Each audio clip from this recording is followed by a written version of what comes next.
En el capítulo anterior estuvimos refiriéndonos al ciclo de histéresis, hablamos de la curva de imantación, reconocimos en dicha curva a tres zonas, que son la zona de proporcionalidad, el codo de saturación y la zona de saturación, y mencionamos que el rozamiento de los imanes moleculares que giran para orientarse origina una pérdida de potencia que se manifiesta en forma de calor y se denomina pérdida por histéresis, la cual se produce en todos aquellos núcleos que se ven expuestos a un campo magnético.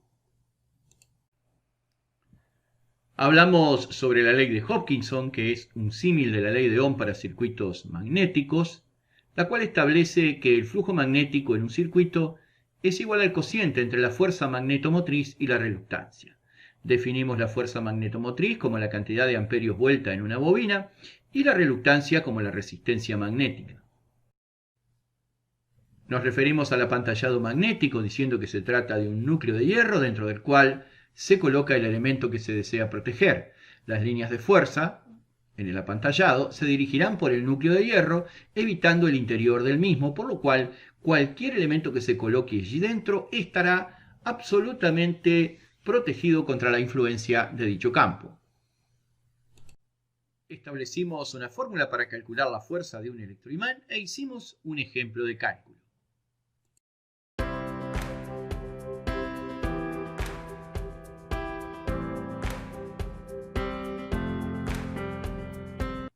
Hola, ¿qué tal amigos? ¿Cómo están? Muy bienvenidos. Vamos a continuar con el tema electromagnetismo ya en este cuarto capítulo. Y vamos a iniciar diciendo que en el mundo del electromagnetismo hay tres magnitudes que están muy íntimamente vinculadas. Estas son campo magnético, corriente eléctrica y fuerza o desplazamiento. En esta ocasión vamos a estudiar la interacción entre el campo magnético y una corriente eléctrica. Según podemos apreciar en la figura, tenemos un campo magnético con sus dos polos norte y sur y sus correspondientes líneas de fuerza. Dentro de dicho campo magnético se encuentra un conductor, el cual es recorrido por una corriente. El conductor lo estamos viendo en su sección transversal y el punto que se encuentra en el interior de su sección transversal indica que la corriente es saliente, es decir, el sentido de circulación de la corriente es tal que sale de la pantalla hacia nosotros. Esto lo que va a provocar es un desplazamiento del conductor. O sea, colocamos un conductor que está recorrido por una corriente dentro de un campo magnético y eso va a generar una fuerza que va a tender a desplazar a dicho conductor. Esta fuerza puede calcularse multiplicando la intensidad de campo por la longitud útil del conductor por la intensidad. Si trabajamos en el Sistema Internacional de Unidades, la fuerza va a resultar expresada en Newton. La intensidad de campo tenemos que tomarla en Tesla, la longitud del conductor debemos tomarla en metros y la intensidad de corriente en amperes. Aquí cuando hablamos de longitud útil del conductor, nos referimos a la longitud comprendida dentro del campo magnético. Es decir, la parte del conductor que está comprendida dentro del campo magnético. Lo que sobra a un lado y a otro no nos interesa. El conductor puede tener 10 kilómetros de largo, pero si lo que está contenido dentro del campo son 10 centímetros, esos 10 centímetros es la longitud que vamos a tomar. Si realizamos el cálculo en el sistema CGS, vamos a tener aquí un 0,1 que es constante de conversión de unidades y un 9.81 por 10 a la 3, que también es una constante de conversión de unidades. En este caso, la fuerza resultará expresada en kilopondios o kilogramos fuerza. La intensidad la vamos a tomar en Gauss. La longitud útil del conductor o longitud comprendida dentro del campo magnético en centímetros y la intensidad de corriente en amperios. Para determinar el sentido de desplazamiento del conductor se utiliza una regla práctica conocida como regla de la mano izquierda. Lo que vamos a utilizar son tres dedos de la mano izquierda, el pulgar, el índice y el dedo mayor. Si colocamos la mano izquierda de tal manera que el índice señale el sentido del campo magnético, observen, de norte a sur, el índice señala el sentido del campo magnético, y el dedo mayor indica el sentido de la corriente saliente, entonces el pulgar nos va a decir en qué sentido se va a desplazar el conductor, o sea, en qué sentido va a estar la fuerza que actúa sobre el conductor. Fuerza, corriente, campo magnético. Regla de la mano izquierda, donde nuestra incógnita es la fuerza, el índice debe señalar el sentido de las líneas de fuerza del campo, el mayor el sentido de la intensidad de corriente, y así colocada la mano, el pulgar nos indicará el sentido de la fuerza que va a provocar el desplazamiento de nuestro conductor. Esto, así como ustedes lo ven, es el principio de funcionamiento de los motores eléctricos. La regla de la mano izquierda la podemos aplicar en dos versiones. La versión de los 3 dedos, que es la que vimos en el ejemplo anterior, pero también está la versión de la mano extendida, donde se coloca la mano izquierda extendida de manera que las líneas del campo entren por la palma de la mano y los dedos extendidos señalen el sentido de la corriente. De esta manera el pulgar indicará el sentido de la fuerza con la que se desplaza el conductor. Reiteramos. Colocamos la mano izquierda extendida de tal manera que las líneas de campo entren por la palma de la mano y los dedos extendidos señalen el sentido de la corriente. Así, el pulgar nos indicará el sentido de la fuerza, es decir, en el sentido que se va a desplazar nuestro conductor. Nuevamente nos encontramos con esa relación fuerza, corriente, campo magnético. Pero ahora el fenómeno es absolutamente al contrario de lo que acabamos de ver. Nosotros venimos de estudiar la relación que existe, la acción que se produce entre un campo magnético y una corriente eléctrica.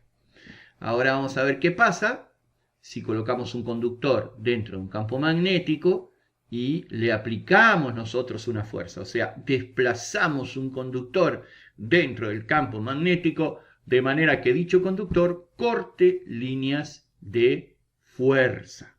¿Bien? Por eso yo puse esta manito aquí como que está impulsando el conductor a través del campo magnético y lo está desplazando de abajo hacia arriba. Las líneas de fuerza, como sabemos, van de norte a sur, y si nosotros utilizamos ahora la mano derecha, es decir, exactamente igual que la mano izquierda, pero ahora con la mano derecha, la misma regla, pero ahora con la mano derecha, de manera que el índice señale el sentido de las líneas de fuerza y el pulgar indique el desplazamiento del conductor, el dedo mayor nos va a decir en qué sentido está la corriente inducida, o sea, la corriente que se va a generar en nuestro conductor cuando esté desplazándose a través del campo magnético cortando líneas de fuerza. Las líneas de fuerza sabemos que van de norte a sur, así que el dedo índice tiene que señalar en esta dirección. La fuerza en este caso es hacia arriba, aquí está la manito que le aplica el impulso al conductor, la fuerza es hacia arriba.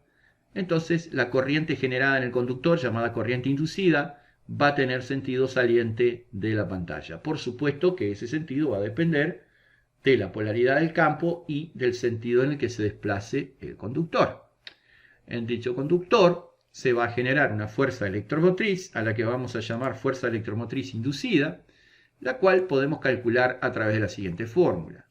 H por L por V sobre 10 a la 8, donde E es la fuerza electromotriz inducida en voltios, H es la intensidad del campo magnético en Gauss, L la longitud del conductor comprendida dentro del campo magnético en centímetros, V la velocidad con la que se desplaza el conductor en centímetros sobre segundo.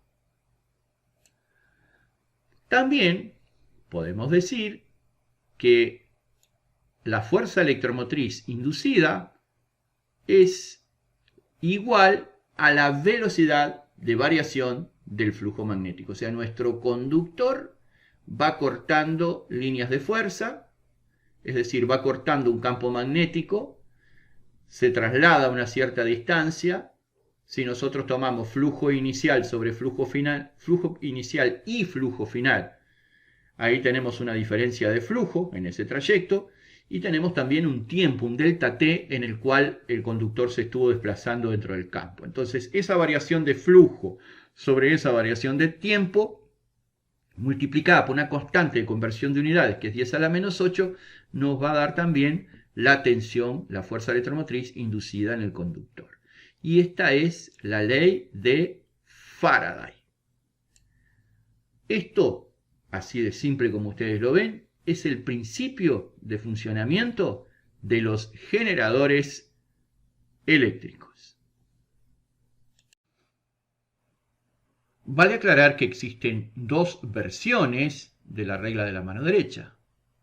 La que se aplica con 3 dedos, que fue la que acabamos de ver en la imagen anterior, llamada también regla del FBI, FBI, fuerza, campo magnético e intensidad de corriente. Fuerza, campo magnético e intensidad de corriente. Pero también se puede aplicar la regla de la mano derecha con la mano extendida. Se debe colocar la mano derecha extendida, de manera que las líneas de fuerza ingresen por la palma de la mano y el pulgar señale el sentido de desplazamiento del conductor. De esta manera, los otros 4 dedos extendidos indicarán el sentido de la corriente inducida. El principio de inducción electromagnética es el principio de generación. Y lo que establece es que el movimiento relativo entre un conductor y un campo magnético produce una fuerza electromotriz inducida. Vamos a ver entonces. Aquí en esta primera figura vamos a ver que tenemos una bobina, un solenoide, aquí, y un imán, con sus polos norte y sur.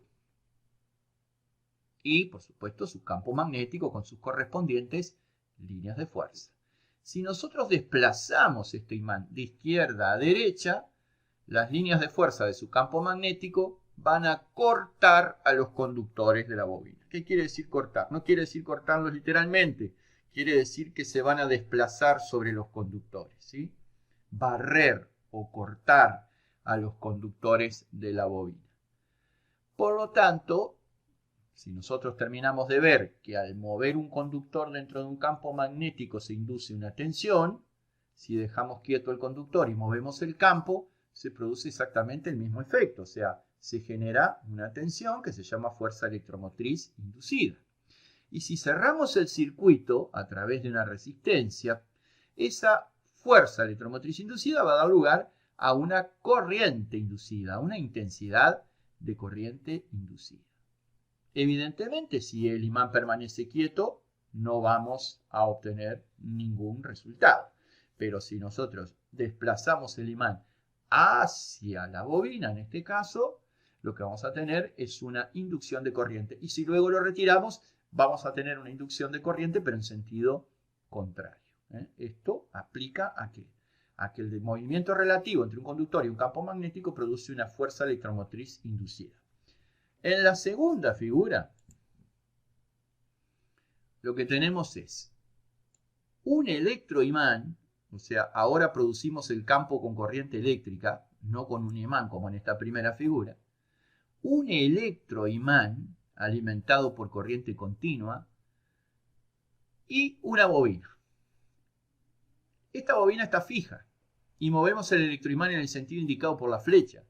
Nuestro electroimán, por supuesto, va a generar un campo magnético con sus correspondientes líneas de fuerza y en el momento que nosotros lo acercamos a la bobina, estas líneas de fuerza van a cortar o van a barrer a los conductores de la bobina y le van a inducir una fuerza electromotriz que al estar cerrado el circuito da origen a una corriente inducida. Fíjense ustedes las distintas formas de producir una corriente inducida o las distintas formas de generar una corriente. Con un imán, moviéndolo hacia la bobina, o podría ser también la bobina moviéndose hacia el imán, uno está fijo y el otro se mueve, o con un electroimán, moviéndolo hacia la bobina o alejándolo de ella. El movimiento relativo entre un conductor y un campo magnético origina una fuerza electromotriz inducida. Y si el circuito está cerrado, esa FEM inducida da lugar a una corriente. Otra posibilidad de generar una fuerza electromotriz. Aquí en esta figura tenemos un electroimán, pero en este caso no lo vamos a mover, lo vamos a dejar quietito y la bobina también va a permanecer quietita en su lugar. No se mueve ni la bobina ni el electroimán, ninguno de los dos. Pero aquí tenemos un interruptor, el cual lo vamos a prender y apagar constantemente. Vamos a cerrar y abrir el circuito constantemente. Eso va a producir una variación de flujo magnético, ¿verdad? Esa variación de flujo magnético, es decir, el movimiento de las líneas de fuerza cuando el flujo se expande y luego cuando se contrae, hace que dichas líneas de fuerza corten a la bobina. Por lo tanto, también en ese caso vamos a tener una FEM y posteriormente, si cerramos el circuito, una corriente inducida. Miren, aquí ya podríamos introducir un concepto que es el concepto de inductor e inducido. La primera bobina hace de inductor y la segunda hace de inducido. La primera bobina produce un campo variable y la segunda, como consecuencia de ese campo variable que corta sus espiras, genera una tensión, una fuerza electromotriz.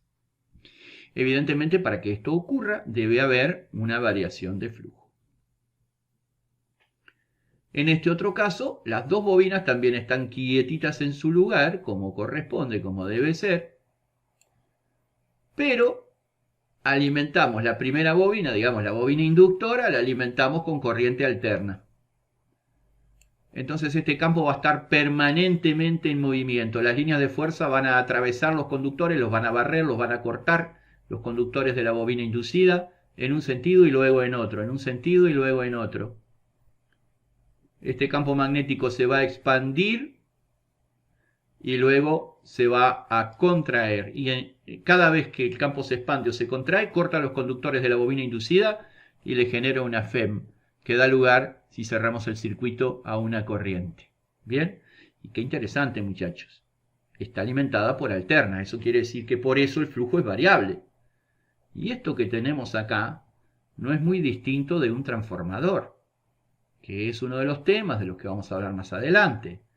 En el transformador van a tener un bobinado primario que va a inducir una FEM sobre un bobinado secundario.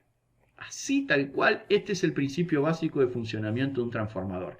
Y si hablamos de variación de flujo, queridos amigos, vamos a volver a traer a escena a nuestro gran amigo Michael Faraday, con su ley, que dice que la fuerza electromotriz inducida es igual a la velocidad de variación del flujo.